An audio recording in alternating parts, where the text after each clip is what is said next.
بسم اللہ الرحمن الرحیم۔ سورہ بقرہ کی 111 نمبر آیہ مبارکہ سے آج پڑھ رہے ہیں۔ اعوذ باللہ من الشیطان الرجیم، بسم اللہ الرحمن الرحیم۔ وقالوا لن يدخل الجنة الا من كان هودا او نصارى تلك امانيهم قل هاتوا برهانكم ان كنتم صادقین۔ اہل کتاب کی جو غلط سوچ تھی، ان کے غلط نظریات تھے، ان کا بار بار بیان کر کے رد کیا گیا۔ جن چیزوں کو انہوں نے اپنے عقائد کا حصہ بنایا ہوا تھا، وہ بہت ساری چیزیں غلطی پر مبنی تھیں، غلط فہمیوں پر مبنی تھیں۔ تو اللہ تعالیٰ نے یہاں اس کا ذکر فرمایا اور اس کا رد کیا۔ یہاں اس آیہ مقدسہ میں ایک اور ان کے نظریے کا بیان کر کے رد کیا جا رہا ہے۔ وہ یہ تھا کہ وہ یہ سمجھتے تھے، اہل کتاب یہود یہ سمجھتے کہ ہم حق پہ ہیں اور ہم ہی جنت میں جائیں گے، اور جو جنت میں جانا چاہتا ہے اسے یہودی ہونا چاہیے۔ اور عیسائی یہ سمجھتے تھے کہ ہم حق پہ ہیں، جو جنت میں جانا چاہتا ہے اسے عیسائی ہونا چاہیے۔ تو اللہ تبارک و تعالیٰ نے ان آیات مقدسہ میں اس چیز کو بیان فرما کے واضح طور پر اس کا رد کیا کہ یہ ان کی خواہشات ہیں، کوئی ان کے پاس اس کی دلیل کوئی نہیں ہے کہ اللہ نے ان سے کوئی وعدہ ایسا کیا ہے کہ تمہارے علاوہ کوئی اور جنت میں نہیں جائے گا، اور جو دین تمہارے پاس ہے وہی حق ہے اور باقی غلط ہوں گے۔ قالو، انہوں نے کہا، لن يدخل الجنت، جنت میں ہرگز داخل نہیں ہوں گے، الا مگر من کان ہودن او نصارا، جو یہودی تھے یا عیسائی، یعنی جو یہودی ہوں گے یا عیسائی ہوں گے وہی جنت میں داخل ہوں گے، اس کے علاوہ کوئی اور جنت میں داخل نہیں ہوگا۔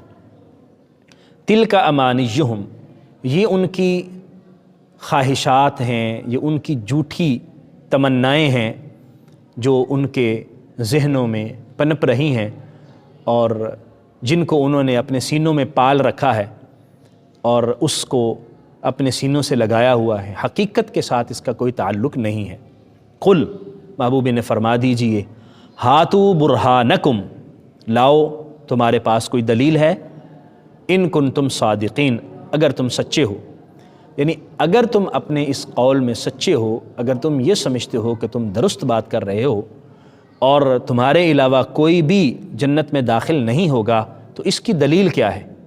بغیر دلیل کے تو بات بالکل بے فائدہ ہوتی ہے اور اس کا کوئی سر اور پیر نہیں ہوتا۔ تو دلیل ہے تو وہ لاؤ۔ تو اللہ نے پہلے ہی ارشاد فرما دیا کہ یہ ان کی اپنی خواہشات ہیں، ان کی اپنی سوچ پر مبنی یہ بات ہے، حقیقت کا اس کے ساتھ کوئی تعلق نہیں ہے۔ بلا من اسلم وجہہ للہ وہو محسن، بلکہ حقیقت بات کیا ہے؟ وہ یہ ہے کہ جس نے من اسلم وجہہ للہ، جس نے اپنا چہرہ اللہ کی بارگاہ میں جھکا دیا، اللہ کے سامنے سر تسلیم خم کیا، اللہ کی بارگاہ میں جھک گیا، وہو محسن، اور احسان کرنے والا ہو، نیکیاں بجا لانے والا ہو، نیک اعمال کرنے والا ہو، فلہ اجرہ عند ربہ، تو اس کا اجر اس کے رب کی بارگاہ میں ہے، اس کو اجر ملے گا اللہ کی بارگاہ میں۔ ولا خوف علیہم، اور وہ لوگ جو اللہ کے احکام کو تسلیم کرتے ہیں، قبول کرتے ہیں، عمل پیرا رہتے ہیں، اللہ جل مجدہ الکریم ان پر فضل فرمائے گا اور انہیں کوئی خوف نہیں ہوگا۔ ولا خوف علیہم، کوئی خوف نہیں، ولا ہم یحزنون، اور نہ ہی وہ غمزدہ ہیں، نہ انہیں کوئی دکھ ہوگا، نہ انہیں کوئی تکلیف ہوگی۔ تو اللہ تبارک و تعالیٰ نے یہ واضح فرما دیا کہ وہ لوگ جو اپنے آپ کو عیسائی یا یہودی سمجھتے ہیں، انہیں یہ چاہیے کہ حضرت موسیٰ اور عیسیٰ علیہ السلام کی تعلیمات کو دیکھیں، جو ان کی حقیقت میں تعلیمات ہیں وہ سمجھیں، اور انہوں نے کیا تعلیمات ارشاد فرمائیں۔ کبھی بھی کسی نبی نے اپنے آپ کو یہودی یا عیسائی ہونے کا یا اپنے ماننے والوں کو یہودی یا عیسائی ہونے کا حکم نہیں دیا۔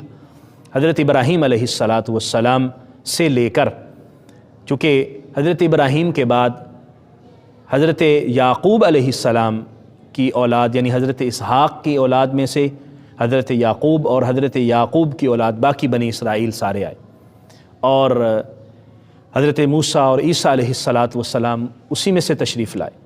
تو کبھی بھی انہوں نے اس بات کی تعلیم نہیں دی کہ تم یہودی ہو جاؤ یا عیسائی ہو جاؤ، کیونکہ اس کی کوئی دلیل موجود نہیں ہے، بلکہ اس کے خلاف دلیلیں موجود ہیں کہ اللہ تبارک و تعالیٰ نے سب کو شرک سے مجتنب ہونے کا حکم دیا اور اپنی بارگاہ کے اندر جھکنے کا حکم دیا، اور جو اللہ کی بارگاہ میں جھکنے والا ہوگا حقیقت میں وہی کامیاب ہوگا۔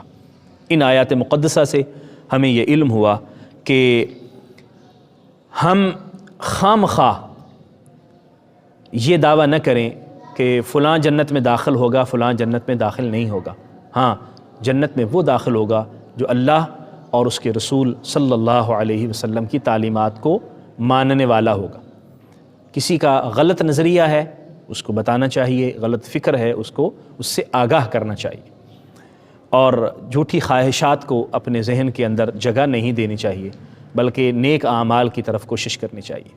اور دوسری بات یہ ہے کہ اللہ جل مجدہ الکریم کی بارگاہ میں جھکنے والے ہمیشہ فائدے میں رہتے ہیں، اور اللہ کی بارگاہ میں ان کا اجر ہے، اللہ انہیں اجر عطا فرمائے گا، اور پھر دنیا کا بھی انہیں کوئی غم نہیں ہوگا اور قیامت والے دن بھی انہیں کوئی خوف نہیں ہوگا۔ یہاں دو چیزیں ہیں، خوف اور حزن۔ خوف کا تعلق مستقبل کے ساتھ ہے کہ کبھی کہیں ایسا نہ ہو جائے، کہیں ایسا نہ ہو جائے، اور حزن کا تعلق ماضی کے ساتھ ہے کہ میں نے ایسا کیوں کیا۔ تو ایسا کچھ بھی نہیں ہوگا۔ ایمان والوں کو نہ کوئی قیامت کا مستقبل کا کوئی خوف ہوگا، اور نہ ہی انہیں ماضی میں اپنے نیک اعمال کا کوئی غم ہوگا کہ ہم نے یہ اعمال کیوں کیے، بلکہ انہیں فائدہ ہی انشاءاللہ ہوگا۔ اللہ کریم ہمیں سمجھنے کی اور عمل کی توفیق عطا فرمائے۔ آمین۔ وآخر دعوایا ان الحمد للہ رب العالمین۔